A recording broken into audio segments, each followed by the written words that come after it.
the Robert Jackson Center, and thank you to Kristen McMahon for making the facilities available for this special event. My name camera is Greg Peterson. As chairman of the Jamestown Bar Association Memorial Committee, I would like to call this special session to order to celebrate the lives of our members, John L. Sellstrom and Gregory R. Yaw. The order of the day will be as follows. I will be reading initially the obituary of John Sellstrom. That will be followed by a brief video of vignettes of John sharing a little bit about his career. There's a much longer version on YouTube. And then I'll have some correspondence that has come in with regards to John, and then I'll open the floor for comments.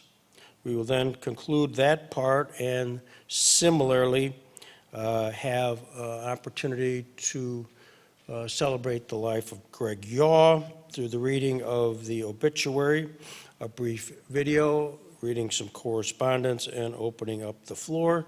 Then we'll adjourn, and transcripts of this proceeding will be given to the family members. And I thank Kathy Yaw and Valerie, daughter, here to come. And of course, Steve Sellstrom, thank you for joining us.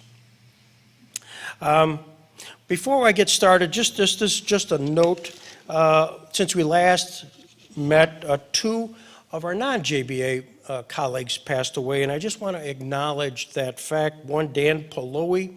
Dan, who you may remember, the North County, and very much involved in a lot of activities, died November 11th, 2022. And also Brian Brockway, who some of you may have had worked with, passed away earlier this year. So maybe just a moment of silence in their memory.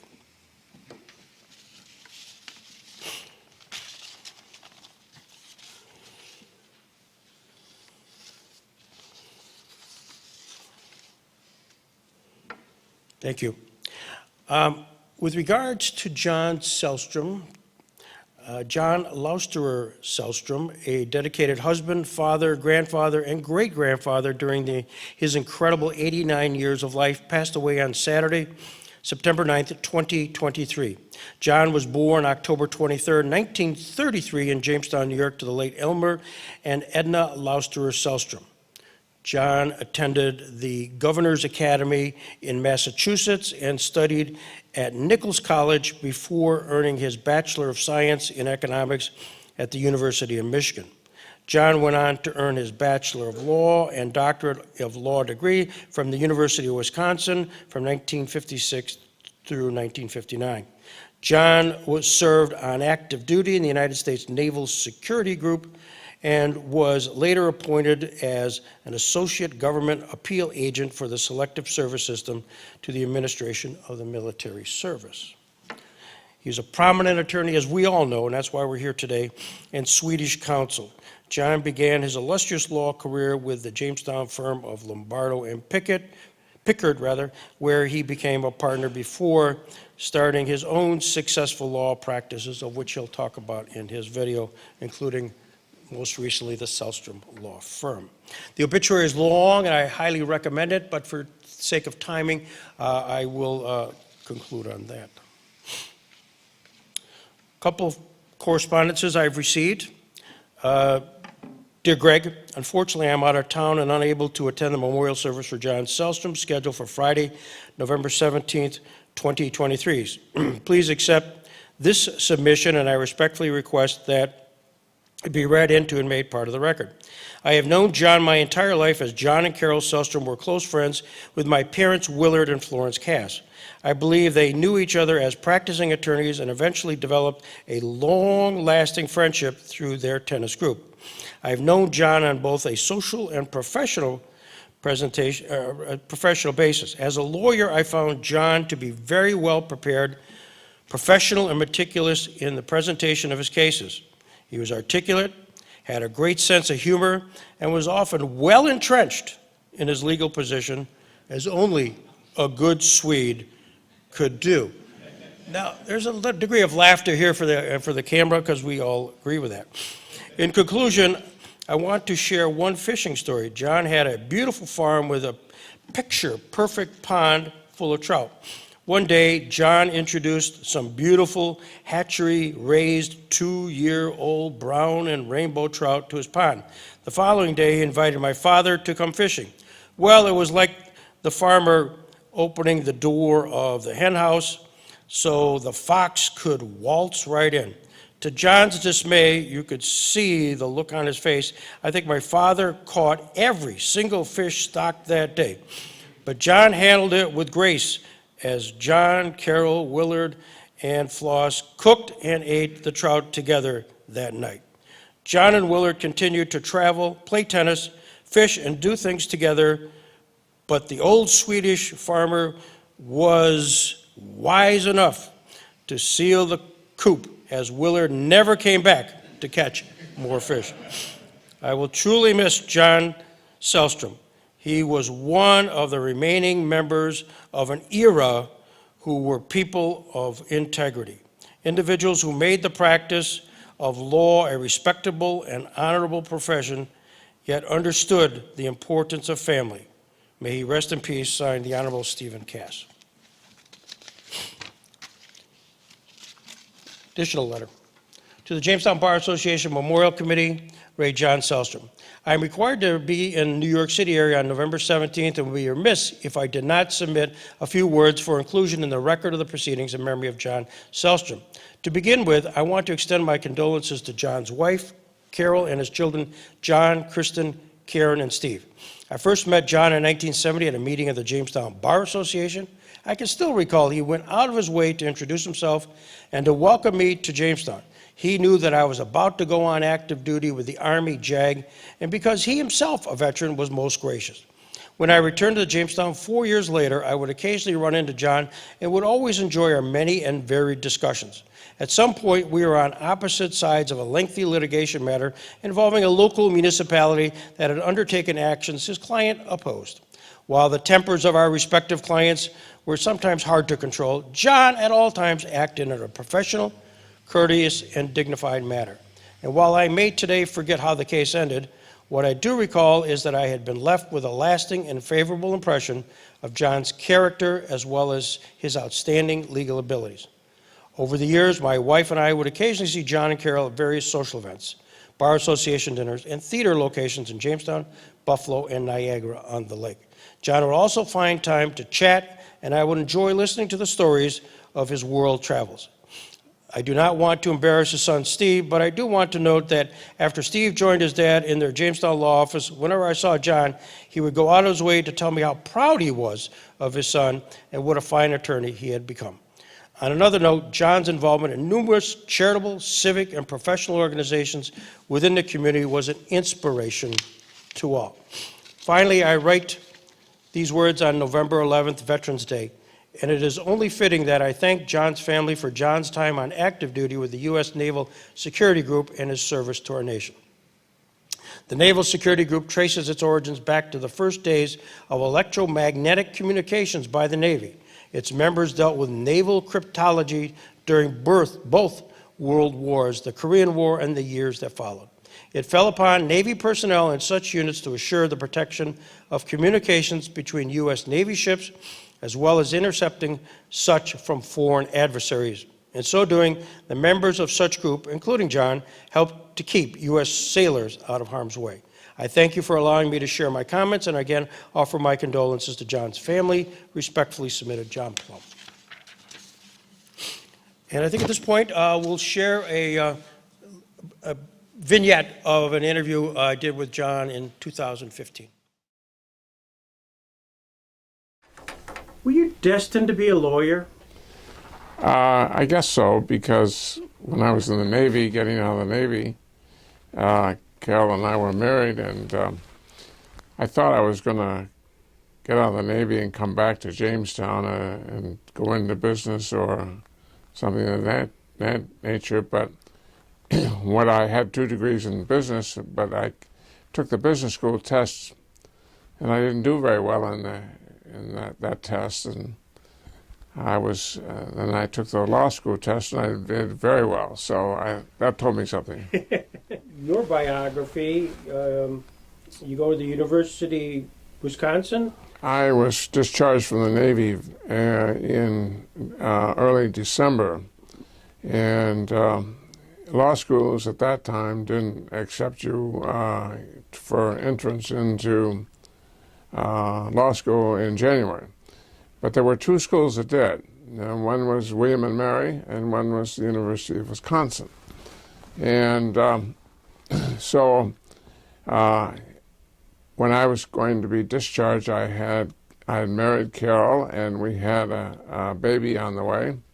And I decided that I better get to work, and I didn't want to wait 6 months. We chose to go to the University of Wisconsin. And another reason that I went to Wisconsin was our family attorney was D. Lawrence Carlson, and it was a very good friend of my father's. And I'd go into the office with my father and see that big diploma up there, University of Wisconsin, and I thought that must be pretty good. I actually started practicing in Wisconsin. I had a internship with a law firm in Madison, and they offered me a position. But at that time, my father had remarried, and there was considerable attraction to come back to Jamestown, because I'd also worked with a law firm, Lombardo and Pickard, and I'd had an internship with them, and they also offered me a position, and so I came back to Jamestown to join them. But I can best describe Mike as Walter Winchell did. He said, if you ever want to commit murder, go up to Chautauqua County and hire a lawyer by the name of Lombardo, because he was a very, very good lawyer and a trial lawyer. And he did, there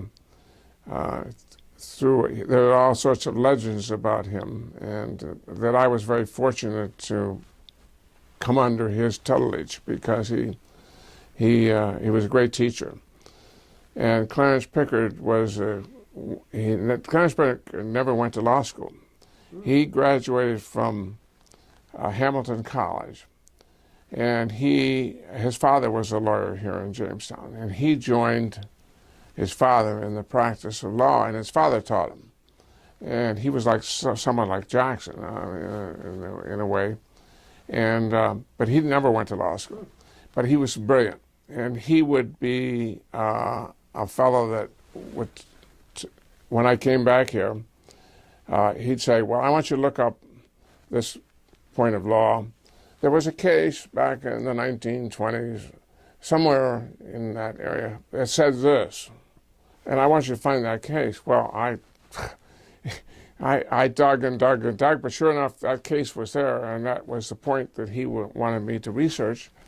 So he had an encyclopedia mind. So your firm expands. Mm-hmm. What was that process? Well, it started out when Dalton Burgett was a graduate of Cornell, and he applied for a job with us. He was from Dunkirk, and so we hired him. Mike and I hired him, and then thereafter, Dale Robbins, he clerked for me one summer when he was at Duke Law, and then he came in after he graduated and joined the firm. So ultimately it became Lombardo, Sellstrom, and Burgett. We hired Chuck Hall, who graduated.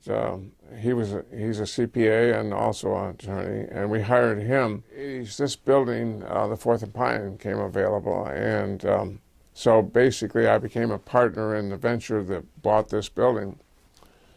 And we moved over here. I myself moved over here, and Dalton and Dale formed a partnership. And then Chuck formed his own, and we split out. I love to tell the story about the last case that Mike, maybe I shouldn't do this, but It's a matter of public record, and it's a great story. And Mike, there was an attorney that got in trouble in Jamestown, and because there was a fellow that went through the neighborhood with a speaker on the top of his car. He was campaigning for an elective office. And this fellow was on a Sunday morning, and this fellow was in a nice neighborhood where this fellow, the attorney, lived. And the attorney went out, and they got into a kind of a shutting, and this attorney grabbed the speaker system and tore it off the car and did everything else, and so he was arrested. Mm-hmm. Well, of course, that created a stir in everything, and it wound up being transferred because everybody knew everybody in Jamestown, so they went to Dunkirk. And this is the last case that Mike tried. And I was with him. I was backstopping him, and I was with him in the courtroom. And Mike was, this fellow got on, and they examined him, the district attorney, and so on and so forth. And he goes through the spiel and everything. So Mike cross-examined. It was before a jury. And Mike cross-examined him. He says, well, Mr. So-and-so, he says, what happened? And he described it. He said, well, were you hurt in any way? Are you injured in any way? Oh, no. Well, he says, what? It's just so it was torn off. Well, what's the big deal? And he said, this fellow says, well, Mr. Lombardo, he said, this lawyer called me a goddamn whop, and Mike says, well, how does that hurt you? And he said, Mr. Lombardo, haven't you ever been called a goddamn whop? And he said, many times, but I never had anybody arrested for. And it broke up the jury, and that was the end of the case. That's terrific. That was the last case he ever tried. A few things which you reflect back on and say, these are things of which I'm proud of? Yeah. Well, of course, at the top of the list has to be my role as trustee on Johnson Foundation. Another one would have to be my Swedish consular experience, which I had Carol and I had incredible experiences both in Sweden and in the United States in that era of the 70s, 80s. We met some fabulous people, including the King and Queen on many occasions. I was privileged to be honored by the Swedish government and the King of receiving a knighthood of the Royal Order of Vasa, the Polar Star, by the King. Man. Yeah, well, I love the practice of law, and I just, it's been good to me, and I just want to continue as long as I can, just to have the companionship of other lawyers. I asked Steve if there was some deep, dark question he always wanted to ask you, but he never could, and he said, not today. This is fantastic, John. Good. Thank you very much. Well, thank you. I'll open it up now for anybody who wants to have any further comments with regards to the life of John Sellstrom. Steve? For the record, Steve Wright. I'd be remiss if I didn't say a few words about my friend John. I've known John probably longer than anybody in this room, maybe except for my brother. He and the Sellstrom family have been wonderful companions and lifelong friends of my family for years and years, decades even. We were so close that, in fact, John named his second son after me.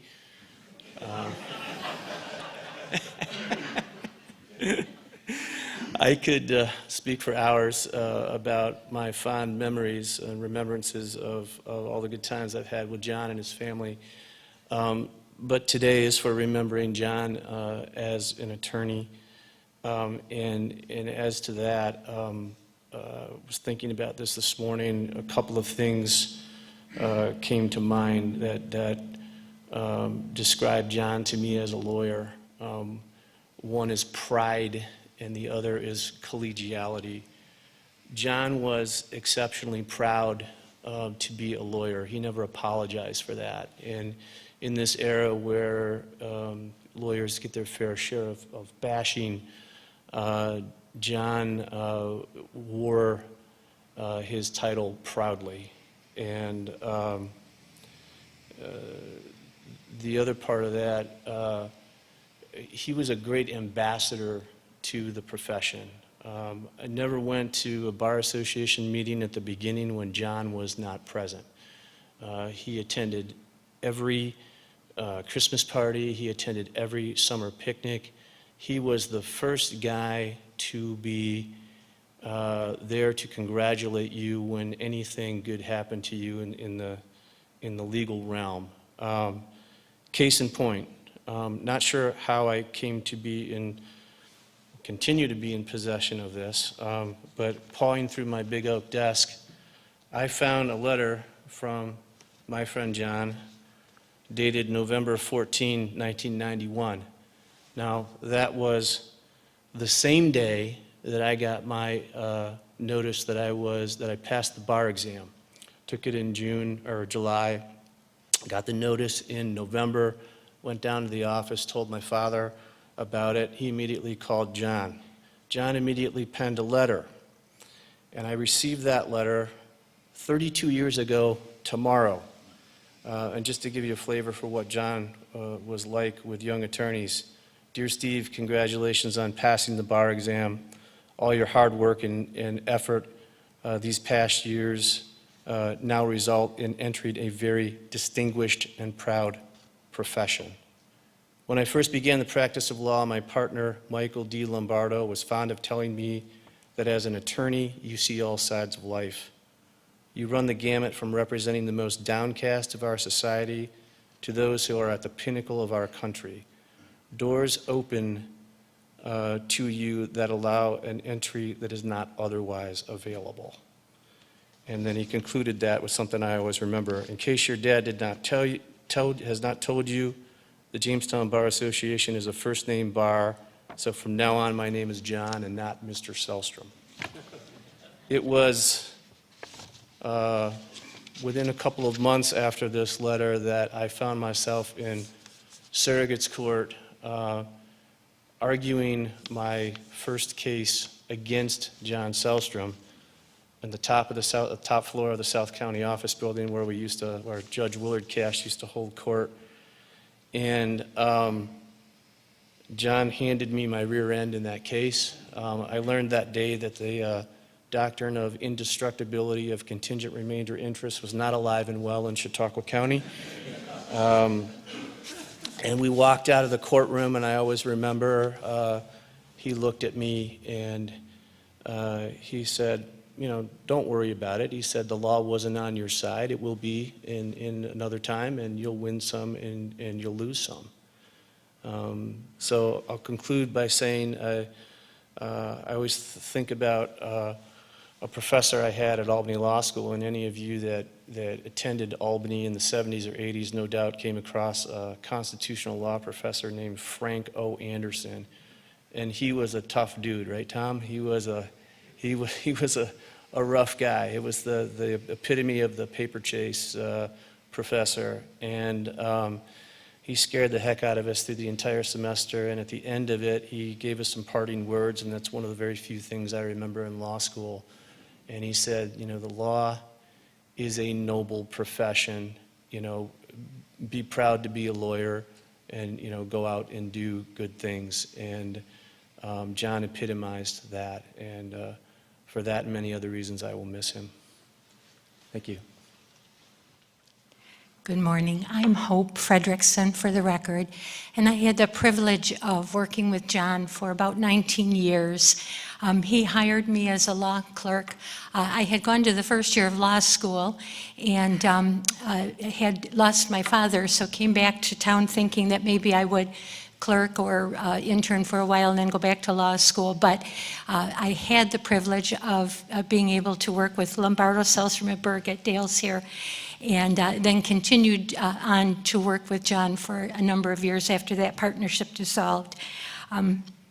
Steve Cass pretty much said what I was planning to say about John. He was absolutely a gentleman. He was that old-fashioned image of an attorney, just a gentleman, integrity, smart, witty, understood his case, and so on. But although I used the term old-fashioned there, John was never old-fashioned. He was always way ahead of the game in terms of technology. I remember he was probably the first in the area to have a car phone, and he would carry around that case, if you remember those old car phones. And I remember we were probably one of the first around the area to have a computer.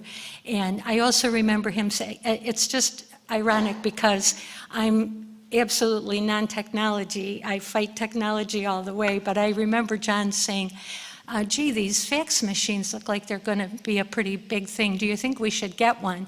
And I said, I don't know. Nobody else in the whole city has one. But we did get the fax machine, and of course, after that, everyone else did too. But he was always learning, just always ahead of the game. But most importantly, he loved his family, and he just epitomized, as far as I'm concerned, an ideal professional person.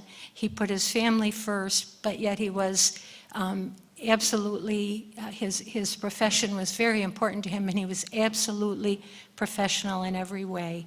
And I do extend my condolences to Stephen and to the Sellstrom family. Greg Edwards, for the record. Thrilled to have the opportunity to speak for a moment, and I'll keep my emotions in check. There's a hidden gem living where we live, and others who are similarly situated. Many times we admire those folks in the big environments with the tremendous opportunities, or so they should appear. But I think this hidden gem is only realized with time. And the small town opportunities that our region, our county, offers us. I've had the pleasure of knowing 4 generations now of the Sellstrom family. And it began with John. And it's over this gem that is undiscovered that you learn it's the advance of time, the different interactions you can have with people, the lessons you learn, the information you glean. And I did that with John. It was first Mr. Sellstrom, as you've heard, the lawyer, consummate lawyer. For me, he was a gentleman, but could run a very hard bargain as appropriate. And I experienced that as an early lawyer. Later, when I had an opportunity to work at the county as county executive, I had a chance to see John as the ambassador, as has already been relayed in his obituary and some of the conversations today, through his work as a Swedish consulate.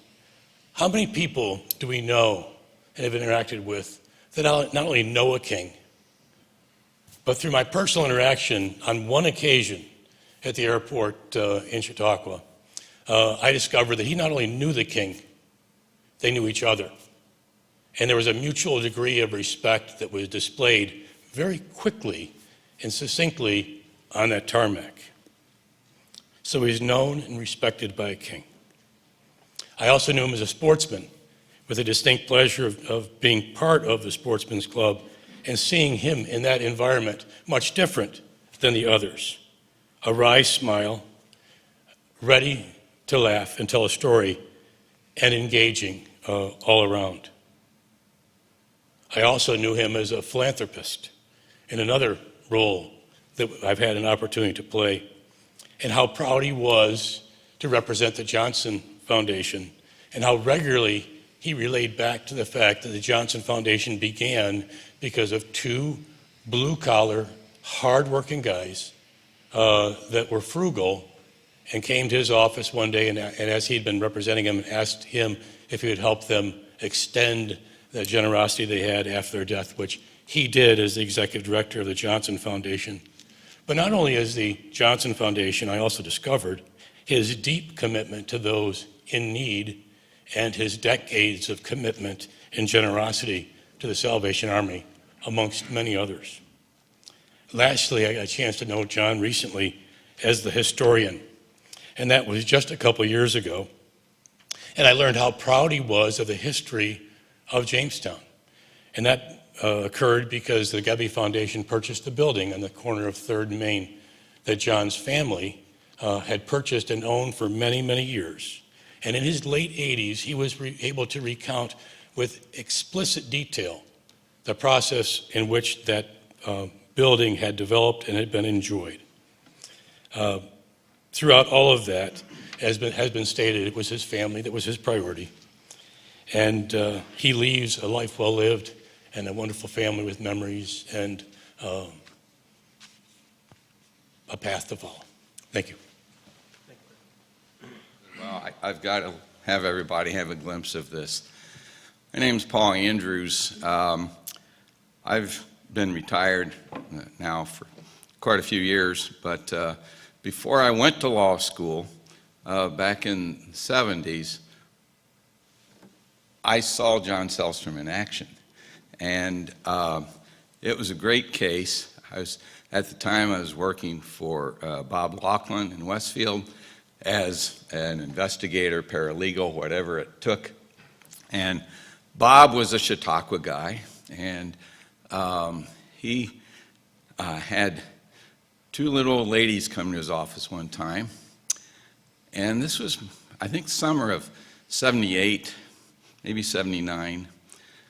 And they were all upset because their neighbors around the corner near the Hall of Philosophy had sued them and wanted a restraining order or an injunction against their cats named Molly and Polly. And so John John was the attorney for this couple.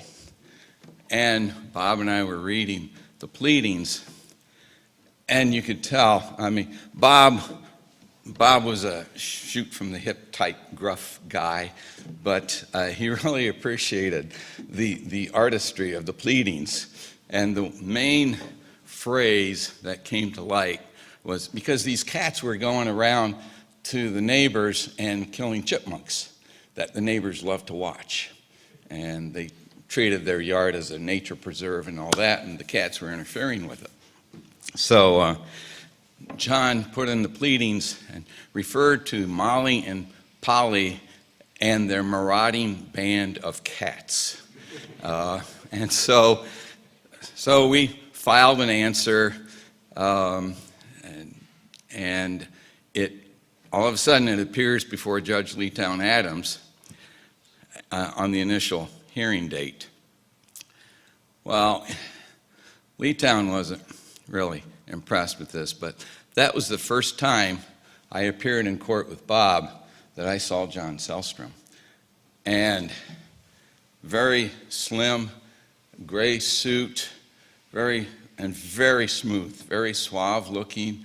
And I think you could tell that, I think what had happened was this couple came to him and he really didn't want to have anything to do with it, so he quoted them a price that was just absolutely exponential. And they agreed. So I think he was caught. So he tried to make the best of it. And but I still remember Leetown Adams at the hearing, at the initial motion date, giving John the choice. And looking down at them both and said, well, John, you have a choice.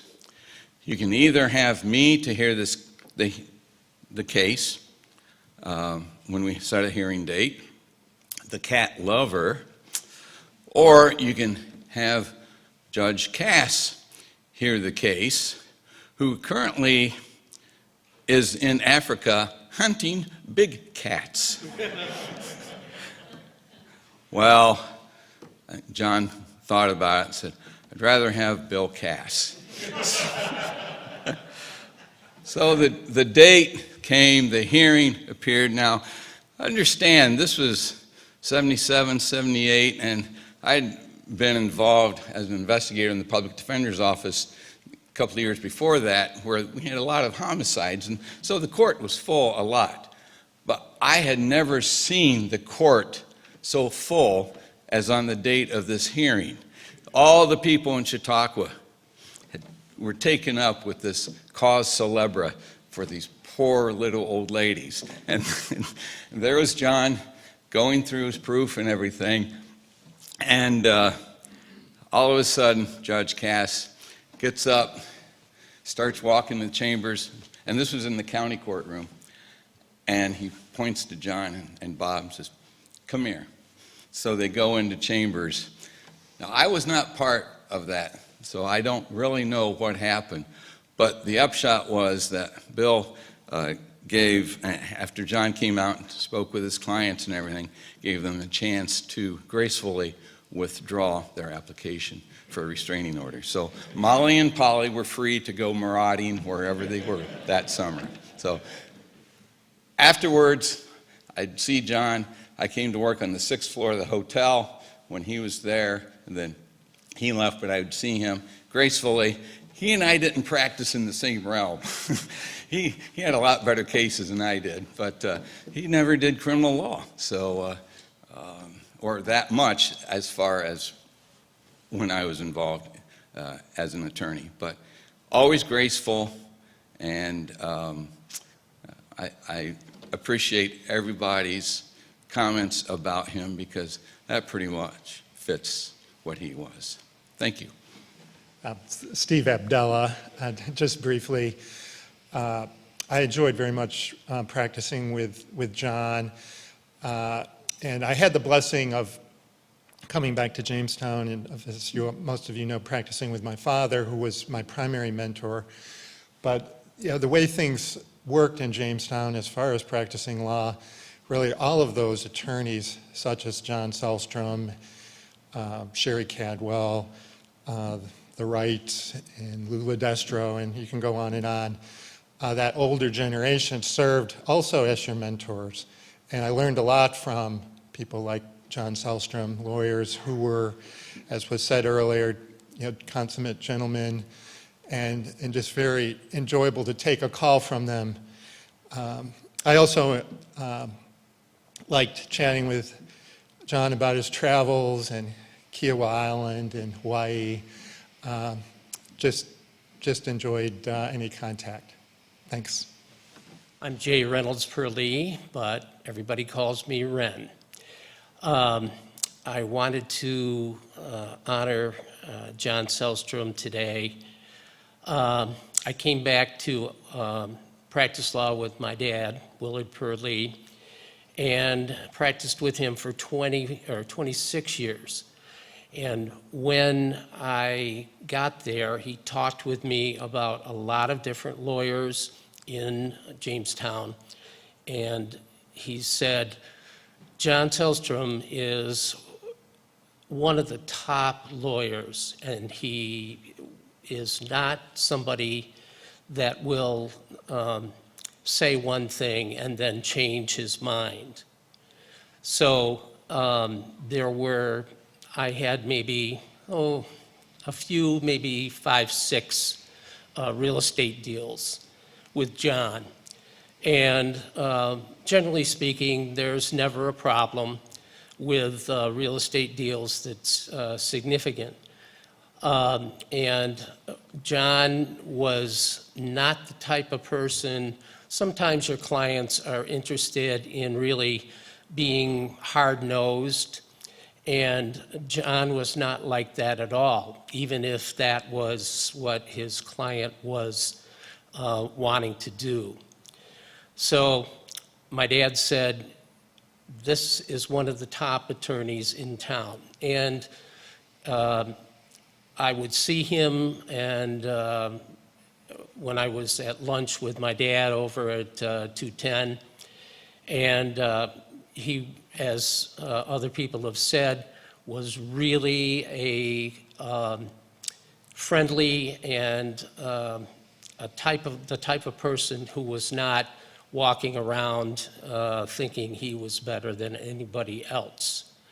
So I was very happy that, oh, and I should mention that John and his wife Carol, known as Carol with the E,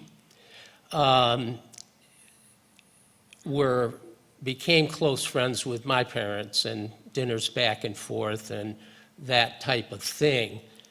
And so that sort of, it sort of introduced me very well to the older attorneys in the Jamestown Bar Association. And I think that John was one of the best attorneys, and friendly, and a person that you could easily talk with. So I just want to say I echo many of the things that have been said about John. I don't think he can be praised enough, but I am so happy to have been someone with whom he worked. And I say that with regard to any legal matters. Thank you very much. Good morning. Steve Sellstrom for the record. I know my dad would first want me to say thank you.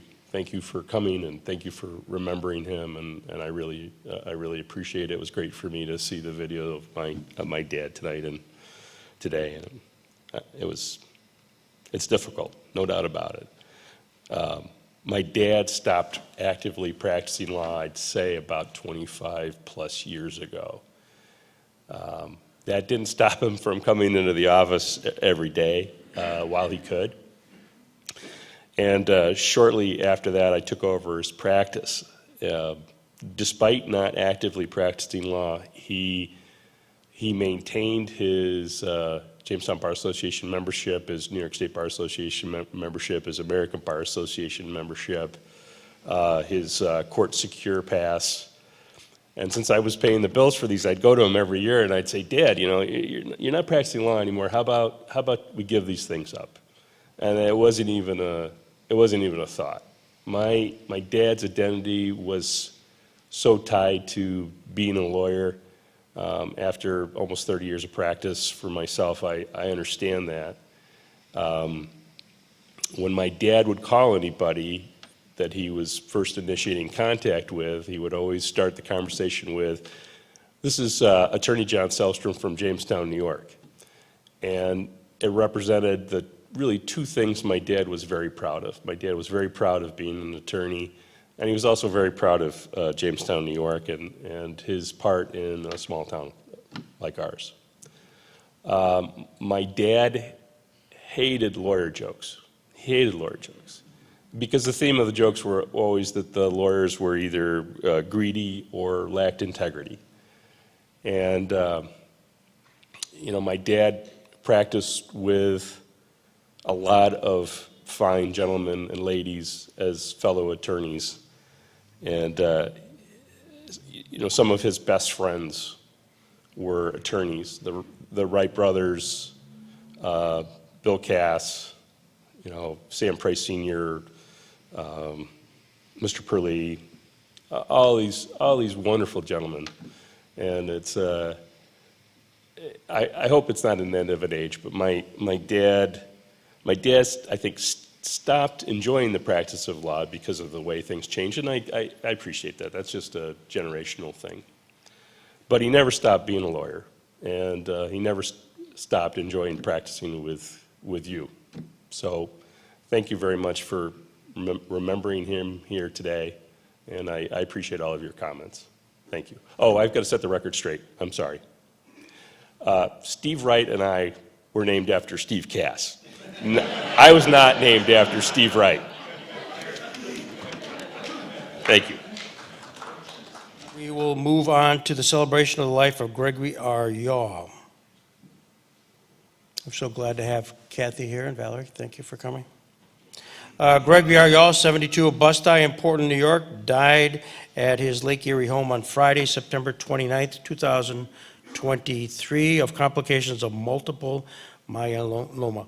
Greg was born in Jamestown, October 21st, 1950, the son of the late Russell and Dorothea Weininger Yaw. He was a graduate of Jamestown High School, Amherst College, and Washington University School of Law. He practiced law in Jamestown for 40 years, retiring in 2016.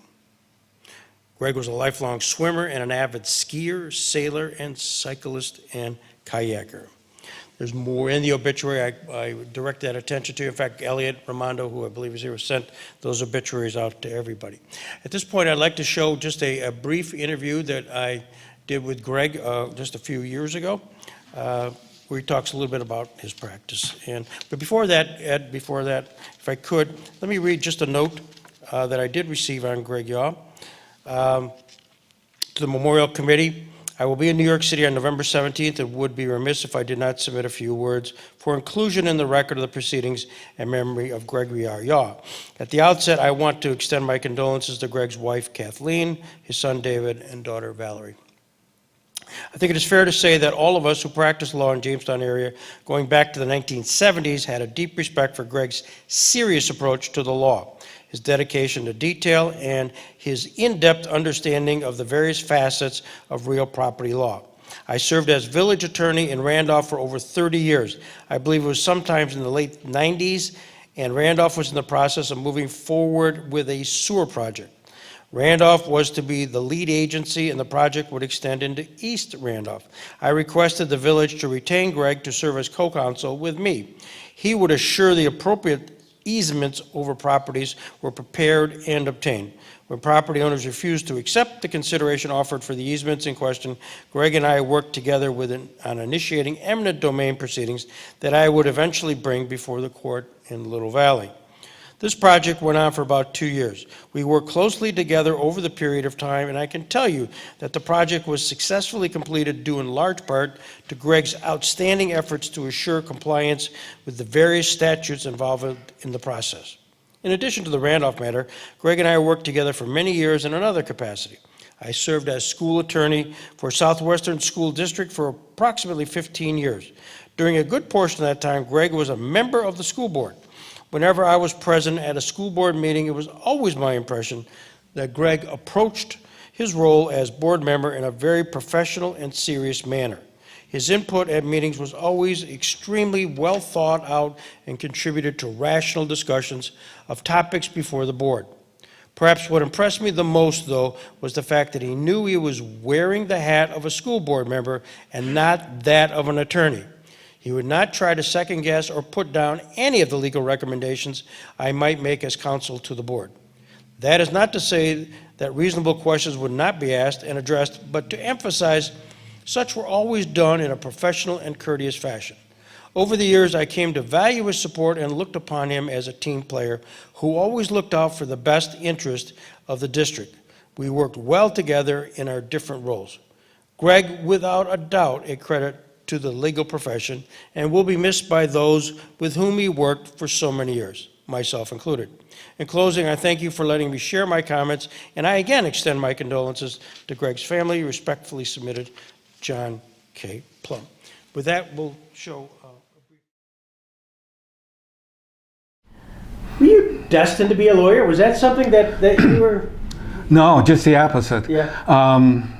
I went to grew up in Jamestown, went east to college, liberal arts college. You know, you're not doing trade school training. And then at that point, I hadn't decided what I wanted to do when I grew up. And so I figured I should be considering something that was general. And going to law school was about as general as one could do. And so I went west, kind of geographical, to Washington University School of Law in St. Louis. And I still didn't know what I wanted to do, but I was trained as a lawyer, so I figured I might as well do it. I never intended to come back to Jamestown. I didn't realize its charms until I saw other places. And came back here and had a clerkship in Salamanca, deciding I didn't want to spend my life in Salamanca, and started a practice by myself. And it just built up. Clients came easily, and had a transactional practice of very infrequently going into court and doing various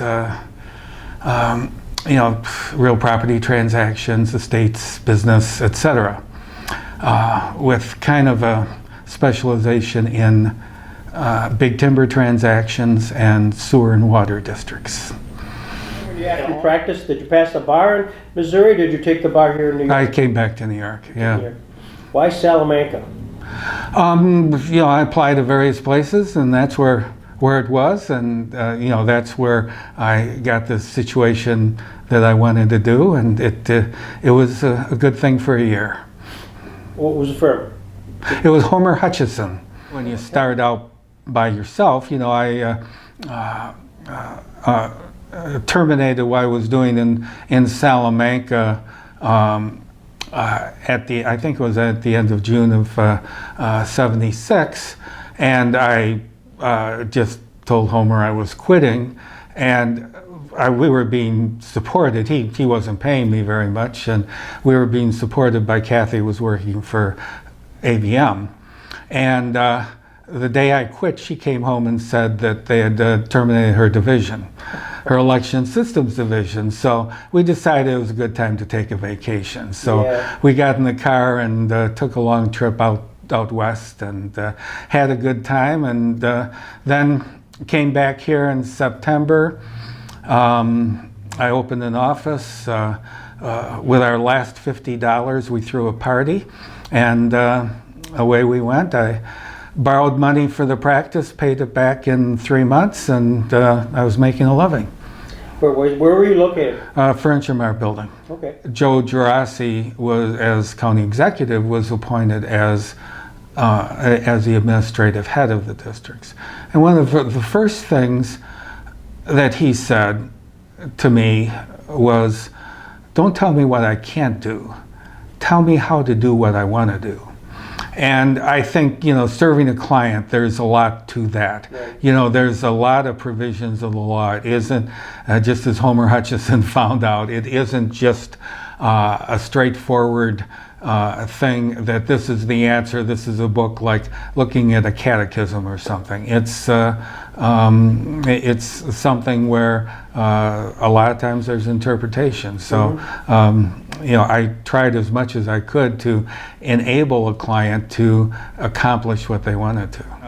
We were together for 9 years, and then I simplified my life by being a sole practitioner for the next 30 years. Was there an aha moment in your life, Greg, where you simply said, I've been a sole practitioner, I've done very well, and I got a great reputation, but just stopped? I mean, you just sort of stopped. Yeah, and it was, some things were coming together, but the really devastating moment was in 2013, September 29, 2013, when my longtime legal secretary, Tracy Maybach, died while she was running. And she, it's amazing, 23 years or so that she was with me. And by the way, her father was a board member of the North Chautauqua Lake Sewer District, which is, as she reminded me, why I hired her, because I liked her father and figured she wouldn't fall too far from the tree.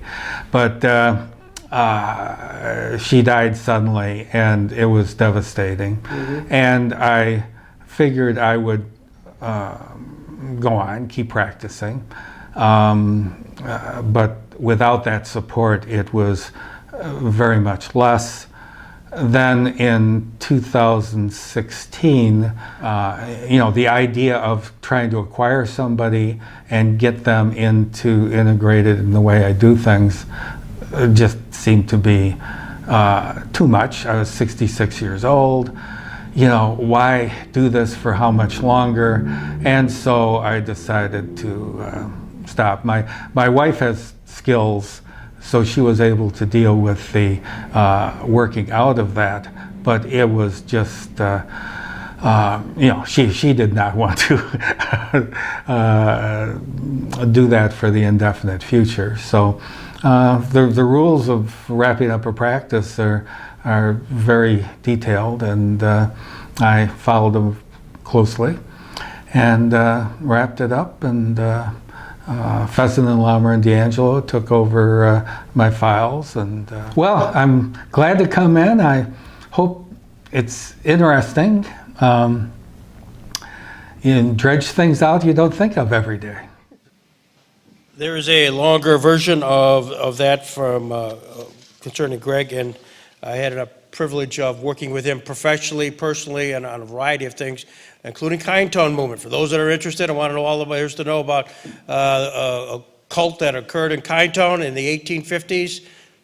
Greg Yaw, watch the video; it's spectacular. And also, as men indicated by John Plum, so many of us here, and I'm looking at a lot of you in the wild world of sewers and municipalities. There was only Greg Yaw. I mean, it was that simple. You don't have to refer to anybody else. It's Greg Yaw. So at this moment in time, I'd like to open it up for a conversation. Fred? I'm Fred Larson, and it's certainly appropriate that Kathy's here today. And I talked with Greg Yaw on most work days for many years because I was fortunate enough to share my office building with him. Not only was Greg Yaw an exceptional attorney, he was an intellectual. While some of us would look forward to reading the Buffalo News sports page about the latest disappointment by the Buffalo Bills, Greg was upstairs taking a break reading The Economist magazine. Greg was a disciplined person, swimming at the Y before most of us got up in the morning. Early to the office, diligently and expertly advising and representing his clients. When Chautauqua County government volunteered to take on the huge task of putting sewers around Chautauqua Lake in the 1970s, Greg Yaw made himself into the premier legal expert on water and sewer districts and New York State's eminent domain procedural law in the whole southern tier of the state. As an attorney, doing something good enough was never Greg Yaw's professional standard. He did not demand perfection of himself or even Tracy, but he did demand excellence. He expected excellence. Educated at Amherst College and the Washington University of St. Louis Law School, Greg viewed himself as a well-qualified and well-educated professional. I admired the fact that fee shoppers never found a receptive ear with attorney Greg Yaw. If a client wanted Greg's services, the client would pay a fair fee for his valuable time and acknowledged expertise. I also admired Greg's determination to enjoy our winters. For those of you who have not seen the picture of Greg in the obituary or on Lynn's website, please take a look at it. It's a wonderful picture. One afternoon each week during ski season, Kathy would pick up Greg at the office, and he would leave the law office to have fun on Ellicottville's slopes.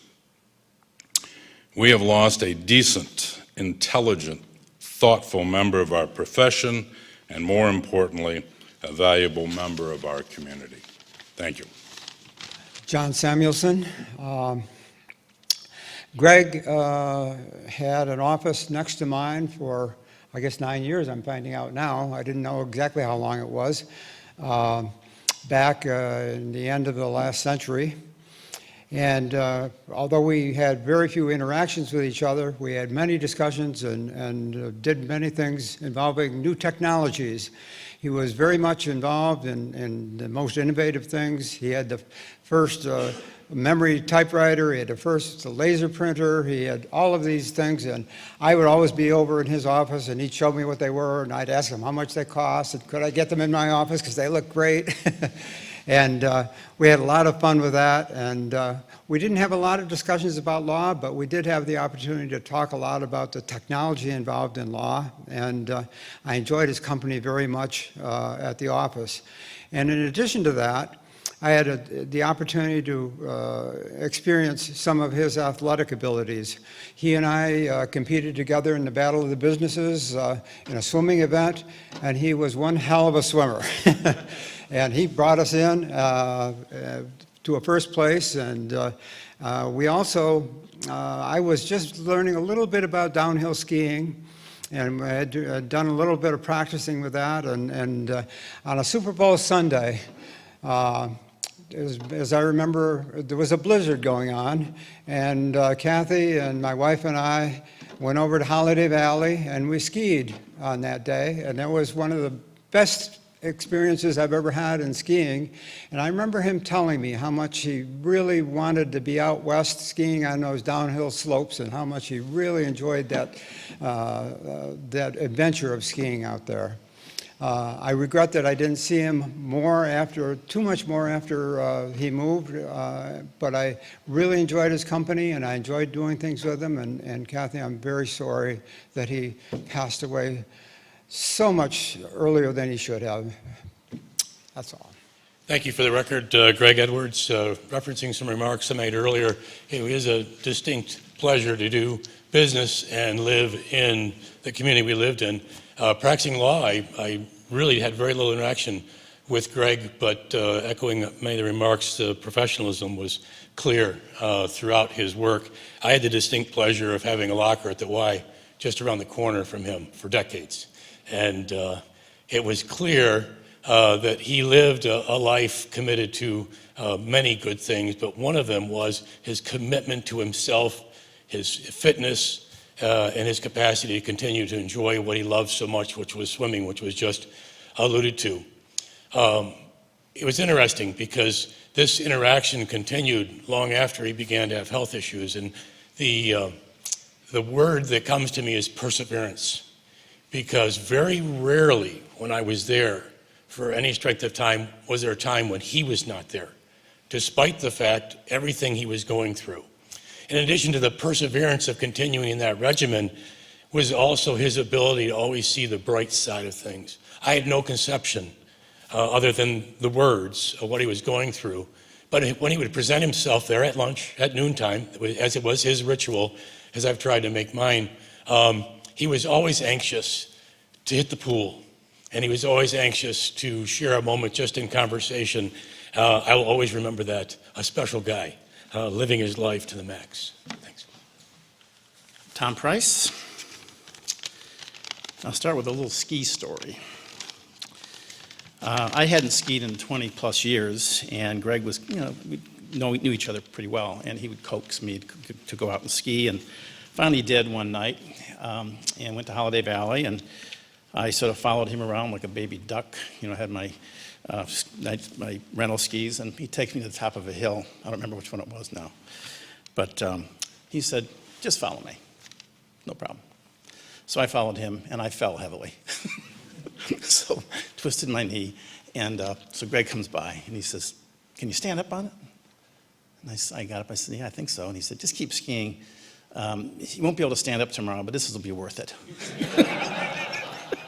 And that was Greg all the way, I remember someone told me they went to a diner in New Jersey, and all the waitresses wore buttons that said, no whining. That'd be a good model for Greg. I never heard him whine about anything. And he didn't want you to whine either.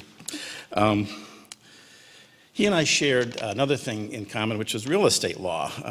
Had a lot of interaction. Greg had so much else going on, but he was a superb real estate title attorney. And even though that's my specialty, he was better than I was. But he never made me feel that way. Greg had a great knack of treating you as an equal in the law and expecting, that you're going to have a good, solid interaction. He really raised my game. I mean, I think that a lot of us can say that dealing with Greg was dealing with a real, true professional, but someone who never was arrogant or looked down on anyone else.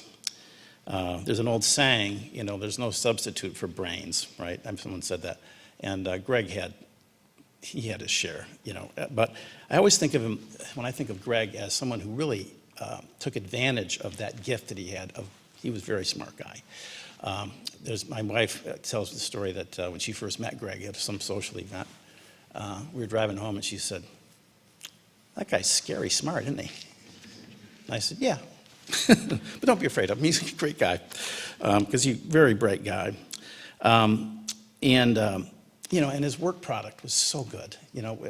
We dealt with him, obviously, from everything from credit union closings, which are simple, to multi-state timberland deals. And we had sort of a saying in the office. My title officer, Nancy Swanson, who's very good, she'd come in occasionally with one of Greg's orders and say, "Gosh, I think this is a mistake." And I said, double check. And it probably wasn't. He didn't make many. But we could rely on his work, and he was such a pleasure to deal with. So I just want to conclude by saying that, there again, Greg, best way to put it for me is he raised my game. Number one is sort of a trivial thing, but skiing. Skiing with Greg was great. Eventually, I didn't go out on the same hills he did. And he raised my game as a lawyer, but particularly in watching how he dealt with his serious illness, and he did it with such grace and honesty and humor. And so in concluding, I'd say the thing I miss most about my relationship with Greg was the fun we had. Our conversations invariably there was some great laughter and enjoyment in the moment. He was a serious lawyer, but he didn't take himself seriously. Thanks. Neil Robinson. Tom pretty much said everything I wanted to say. My first thought when I heard Greg passed away was, gosh, who am I going to call now? Because he was always there to call if you had a question. His knowledge was so great, and he always had the answer. Greg Yaw was probably the most intelligent attorney I ever worked with. No offense to anybody out there, but his knowledge was great. I used to joke with other lawyers, you got a letter from Greg Yaw, you had to read it 3 or 4 times to understand what he was saying, because he was on a plane above us. But we were about the same age. We came to town at the same time, and Greg would ask me on some of those timber transactions to do the court work, the Article 15 actions to clear title. And the way he'd present that file to you, the work he had done, the research was tremendous, and everything was laid out, and as I proved, any idiot could do it. When he was retiring, Greg asked me to take over the proposed Finley Lake Sewer District and the town of Machias Sewer District. And of course, I didn't want to do it, and I said to Greg, "I don't know anything about sewer law." He said, "There's nothing to it, Neil." So on our first drive to a meeting in the town of Machias, whom I had never been there before, believe it or not, he tried to explain the sewer law to me, and it did not sink in. And I really didn't want to do it, driving out to Machias later by myself, or sitting through a 4-hour public hearing in the Finley Lake Community Building with 300 upset people yelling at the board and me. But I did it out of respect for Greg. He truly was I always thought of him as a lawyer with an engineer's mind. Never knew him to make a mistake. One time, though, we were coming back from Machias, and I said, "Greg," we were in Ellicottville, "you're going to go through that stop sign." So he almost made a mistake, But in his defense, the stop sign was placed in an illogical location. So I miss him. Thank you. Stephen Abdallah. I had the pleasure of working with Greg frequently on sewer district and water district matters as county attorney. And I'm sure Fred Larson also had that opportunity. And he was just the expert, as was mentioned, really in upstate New York with regard to water and sewer district law, and was very important in several initiatives, including the more recent formation of the North Chautauqua County Water District. And even after he retired, our office, the county attorney's office, took over the sewer district work, and Greg sent his files up to Mayville, and they were just meticulously organized. I mean, that is a reservoir of the history of the sewer districts around Chautauqua Lake that's invaluable. And even after he retired, I was able to speak to him on the phone as we started into the extension of the South and Center district all the way up to Prendergast Point. It's on its way, and Greg was very important in helping that move forward even after he retired. So it was just so enjoyable working with Greg. Just to make reference, as John Samuelson and others did, to the Battle of the Businesses, there was an event that was put in, a triathlon, in which each competing group had to supply a swimmer, a runner, and a cyclist. And Greg was our go-to swimmer. And then we had Rob Levers as our runner, and I had the honor to be the cyclist in this JBA team event. And I think we won that event like 10 years in a row running. I mean, we were unstoppable, unbeatable, and the Y eliminated that event from the Battle of the Businesses. So yeah, Greg was multifaceted, and I enjoyed his company. Thank you. Ren Perley. I had the pleasure of being a very good friend of Greg Yaw. I had very little law things going with him because I didn't understand any of that. But I think probably maybe two real estate closings. But I think I have known Greg much longer than anybody else here. Not as a lawyer necessarily, but we met when we were 8 or 9 years old in the YMCA. And we learned to swim, and we went up to Buffalo and different age groups and so on and so forth. And he continued doing that when he was still in high school, and as was I. But he had a great luck, I would say, because when we were old enough to be on the JHS swim team, he was 2 years younger than me, and so we did not have a pool at JHS. We got up in the morning and went to the Y and so on and so forth. And Greg got the great luck, I guess I've said that, to be swimming still for the JHS swim team when the pool had been put in. And so after that happened, I told him many times when my wife Patty and I and Greg and Kathy were out together and having a lot of fun and so on and so forth. And so I sort of envied him only that thing. And I know how smart he was, but I did not have the pleasure of having a lot of legal connection with him.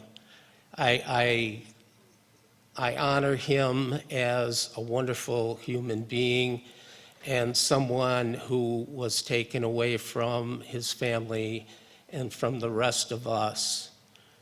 And I think that it's appropriate that so many people have talked about what a wonderful lawyer he was.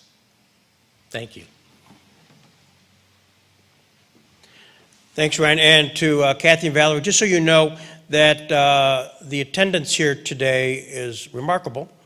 We've done a lot of these, and it's a real testament to the fact that those words spoken and unspoken, the mere presence speaks volumes, and just want you to be aware of that. With that, we're going to stand adjourned, and the transcripts will be prepared by Jerry Lennicky, who's coming out of retirement to do this for the benefit of us, and they'll be distributed to the family, Steve, and to you, Kathy. Thank you very much for coming.